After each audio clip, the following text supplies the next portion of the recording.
in the last 6 months. We've been told that last year they made £82 million, and this year they expect to make more. Last year they paid the chief executive £1 million. This year they expect to pay the chief executive more. We think maybe even more than £2 million.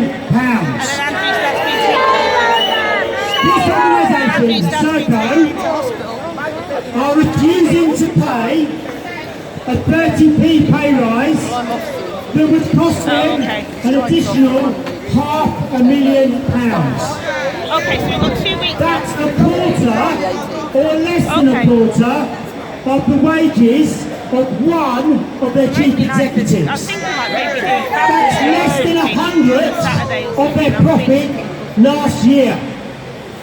There's a reason why they're having the meeting here. This is JP Morgan, a company that specialises in helping these sorts of companies make the maximum and pay the minimum tax. In the basement of this building there is a vault full of gold. Gold that's been earned by workers doing jobs like cleaning and portering. Gold that is kept in that vault for companies like Serco.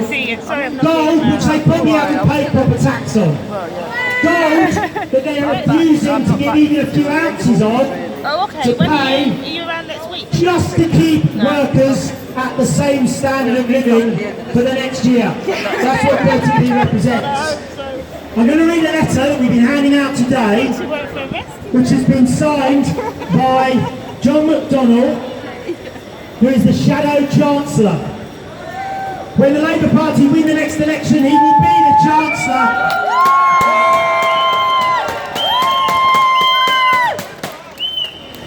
Okay, it'll take a little time, but I hope you'll think it's worth it.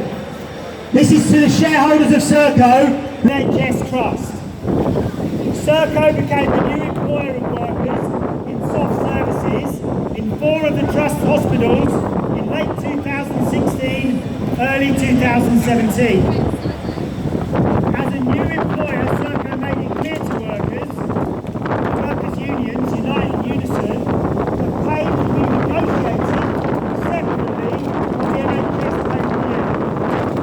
Unite surveyed their members and an overwhelming 92% supported a pay rise of 30p an hour. The average pay of Serco workers is approximately £10 an hour. This 3% claim is just below current inflation and would merely prevent these low-paid workers becoming worse off in real terms over the next year. Serco did not respond to the claim. It was only when Unite issued notice to ballot on industrial action after the pay anniversary had passed that Serco met with the unions to offer a 1% rise on basic pay. Neither Unite the unions nor Unison accepted this very poor offer.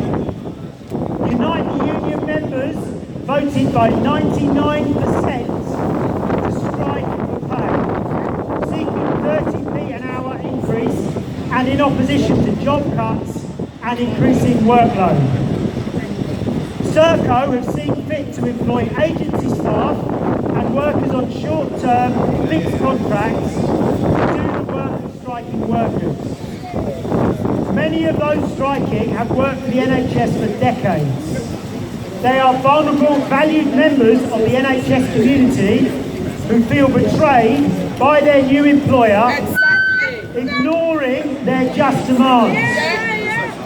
They are also angry that Serco have been using agency staff to cover their work during the strike. Public support for these workers is high. People are upset that your company has a profit forecast of 82 million for this year and will pay your chief executive up to 2 million, but refuses to spend an additional 0.5 million it would cost to pay the hospital cleaners fairly. I urge you as Serco management, I urge you to ask Serco management to meet the Berks hospital workers' demands and end this damaging and unnecessary dispute in our NHS. Exactly. Signed, John McDonnell, Shadow Chancellor.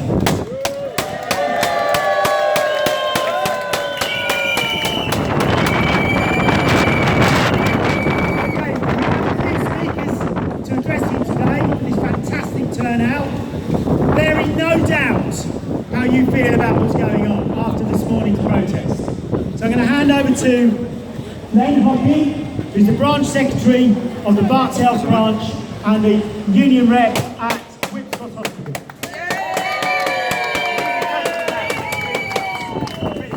Sisters and brothers, it's an enormous pride I feel today to address this magnificent rally and to be a member of a fighting back trade union like Unite, with a branch that has put forward a strategy to raise up from the dirt those workers who provide vital links in the chain of care delivered to every patient in the 4 of the East London hospitals that we represent. And I want to applaud you, and I think we should applaud ourselves for this magnificent action and the prosecution of the campaign so far.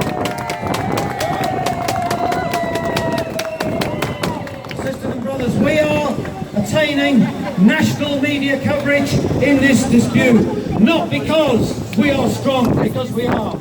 Not because we are brave, because we are. Not because we are determined to see this through to a successful conclusion, because we will, but because our action, our demands, chime with and reflect the experiences of low-paid workers the length and breadth of Britain over the past 7 years.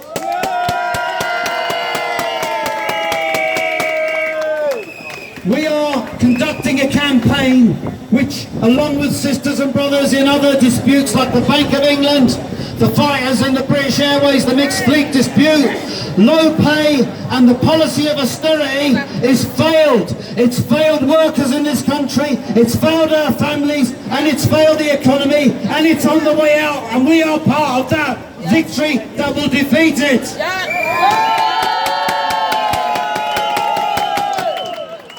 I think the strategy that we've pursued over the course of the last few weeks has been a correct strategy. The resolve and determination and the festive mood on our picket lines has inspired communities that the hospitals are based in and workers in other trade unions.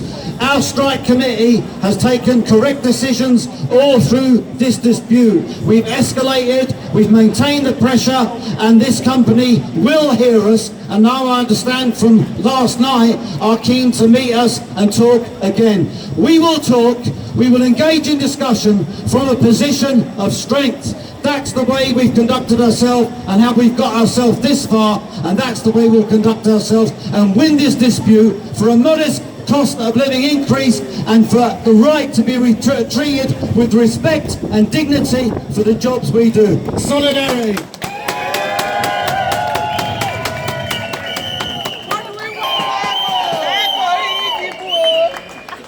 They started before this strike and they've been showing the rest of the labour movement how you should fight, often newly organised workers as well. And I'm going to ask Simeon to come and speak about their dispute now. Morning. Wow. It's such an amazing view. You should all try coming up here looking at yourselves, or we should have a giant mirror. I don't know, this is amazing. I'd like to thank Serco, all you guys fighting against such a tough enemy. We know what it's like. Today is our 57th day of strike action. What I'd like to share with you, and I know you all feel the same, is we won't stop until the company meet our reasonable demands. You know, you're asking for a 30 pence an hour cost of living pay increase from a company. Focus on these big firms, we're going to focus on the Conservatives, and we're going to fight until their friends in the corporations meet our demands. Anyone else coming up? Oh yeah, give us a shout. So I'm not quite done, I thought someone else was going to come. I want to say thank you for all of the hard work you do in the NHS. Your pay cuts is because of privatisation. The company we work for have just announced profit increase of 37%. When I first read it, I thought it was a joke, that there was something wrong. 37% is astronomical increase in profits. That's the half-yearly result for IAG, who own British Airways.